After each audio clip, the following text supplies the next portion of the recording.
the NEP is a very problematic document, and also it is one which reflects a very insidious manner in which saffronization of education is being proposed in this country. And also an attempt is being made to bring in private players and squeeze out funding and affect the way in which overall scientific research will take off.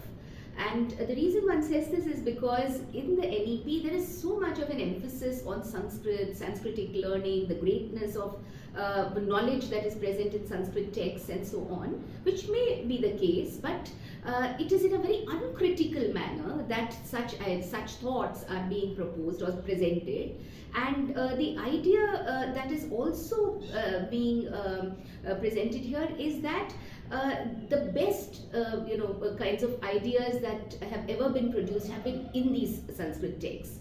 As if all the progress that we have in different parts of the world in terms of science, in terms of technology, in terms of social science theory, as if all of this has taken root only in the Sanskrit language texts that were composed in ancient India. The fact that even within India you have so many other language traditions in which we have a very, very rich textual repository that is available to us, where we have knowledge that is encapsulated in these texts, in this repository that is available to us. All of that is being just swept aside, and it is all being attributed to Sanskrit and what is there in the Sanskrit text. So that is really a very, very dangerous proposition that's being made.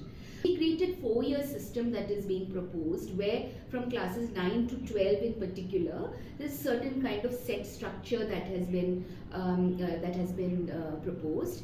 And again, what this may be doing is, because of this this rigidity that is being imposed, we're again looking at many people perhaps dropping out of the system, being unable to cope with that kind of a system. Also, that it may not really be something that will take students forward in terms of what they wish to pursue beyond their schooling. So there are many issues related to this, and this particular point about integrating these 4 classes together in terms of the kinds of education and the kind of syllabus that is going to be presented and so on.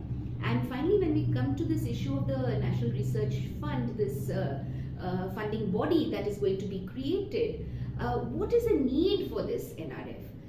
Why has this been propounded? Why is it being talked of? There is no justification that is being given for having a body like that when we have other bodies that exist that fund research for various subjects, and particularly when we are looking at the specific requirements for certain disciplines. When we have those kinds of bodies, what is the need then for something like this to come up? Other than the fact that an attempt at centralization and control, and again therefore of squeezing out those who do not fit with whatever is the agenda, or who are not carrying out the agenda that is being proposed by the state from the top, this seems to be a very easy kind of mechanism that is being proposed. So it's really on many counts that one can see that the NEP poses many problems for us, and it's something that we need to be thinking and writing critically about. We need to be presenting these before the public. We need to get a larger number of people to be aware of the issues that actually are of great concern to us in the field of education, because this is something that will not just affect schooling, it will affect every other level of education, higher learning, higher education, research and training at the higher levels. All of these are going to be significantly impacted because of this kind of a very blighted and very blinkered policy that is being proposed as the NEP.